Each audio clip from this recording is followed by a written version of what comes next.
Assalamualaikum warahmatullahi wabarakatuh. Kembali lagi di Tugas Mahasiswa. Tugas UTS.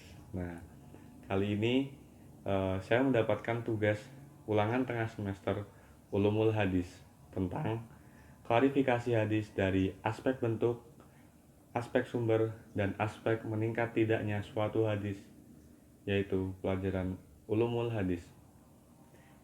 Nah, langsung saja yang pertama, dari aspek bentuk. Nah, dari aspek bentuk ini ada 5 aspek yang diantaranya adalah qauli, hadis fi'li, hadis takriri, hadis sifati, dan hadis hammi. Nah, mari kita bahas satu persatu. Yang pertama, hadis qauli, yaitu semua hadis yang diucapkan Rasulullah untuk berbagai tujuan dan dalam berbagai kesempatan. Yang kedua, hadis fi'li, seluruh perbuatan yang dilakukan oleh Rasulullah yang sifatnya dijadikan contoh kepadanya. Misalnya, yang pertama tadi hadis qauli. Contohnya seperti apa? Saat Rasulullah mengumumkan dakwah secara terang-terangan di Makkah. Nah, yang hadis fi'li saat Rasulullah mencontohkan kepada umatnya tentang sholat mereka. Lalu Rasulullah pun menjawab, bersabda, sholatlah seperti apa yang aku lakukan. Lanjut, yang ketiga, hadis takriri, yaitu diamnya Rasulullah dari mengingkari perkataan dan perbuatan yang dilakukan di hadapan beliau atau pada masa beliau, dan hal tersebut dapat diketahuinya. Nah, yang keempat, hadis sifati, segala sesuatu yang diriwayatkan dari Nabi baik berupa perkataan dan perbuatan, perizinan dan sifat beliau.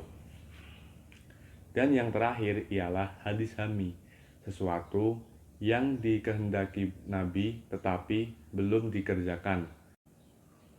Nah, contoh dari hadis hammi itu sendiri ialah saat salah satu sahabat Nabi melaksanakan sholat witir, namun Nabi Muhammad tidak melakukannya, tetapi itu diperbolehkan.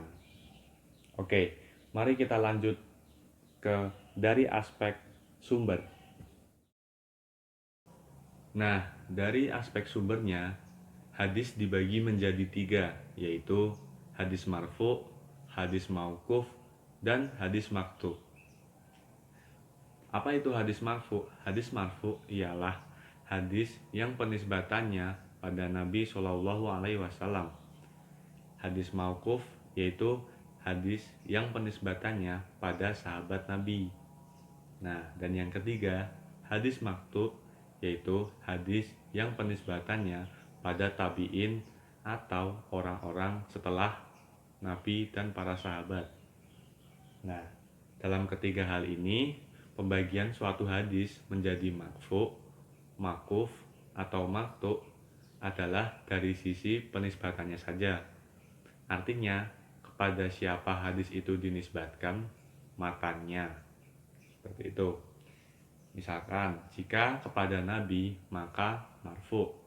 Jika kepada sahabat, maka mauquf. Dan jika kepada tabi'in atau orang-orang setelahnya, maka maktub. Nah, begitu juga jika berupa ucapan, hadis marfu berarti adalah perkataan yang dinisbatkan sebagai ucapan Nabi. Nah, pembagian tersebut tanpa melihat apakah riwayat itu sahih atau tidak, sehingga tidak semua marfu itu sahih.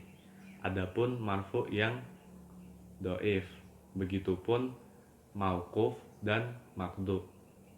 Nah, setelah itu kita lanjut ke aspek meningkat tidaknya suatu hadis.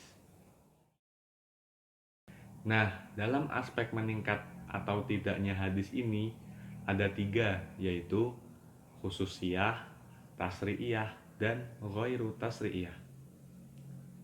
Yang pertama, khususiyah, yaitu hadis yang hanya dilakukan oleh Rasulullah dan kita tidak wajib mengikutinya. Seperti apa? Contohnya seperti Rasulullah saat berpoligami dengan para istri-istrinya. Dan kita pun tidak wajib untuk mengikuti perbuatan tersebut. Yang kedua, tasyri'iyah, yaitu hadis yang disampaikan Rasulullah SAW sebagai Rasul yang wajib diamalkan dan dipatuhi. Seperti apa? Yaitu seperti hadis atau sabda Allah untuk perintah menegakkan sholat 5 waktu. Nah, sedangkan hadis Sukhairu Tasri'iyah ini yaitu kebalikan dari hadis Tasri'iyah, yaitu hadis yang disampaikan Rasulullah sebagai Rasul yang tidak wajib diamalkan atau dipatuhi. Nah, seperti itu teman-teman, kurang lebih klarifikasi hadis dari aspek bentuk, aspek sumber, dan dari aspek meningkat atau tidaknya hadis tersebut. Terima kasih. Mungkin sekian. Bila ada kesalahan saya dalam penyampaian, saya mohon maaf yang sebesar-besarnya dan mohon minta koreksiannya. Terima kasih. Assalamualaikum warahmatullahi wabarakatuh.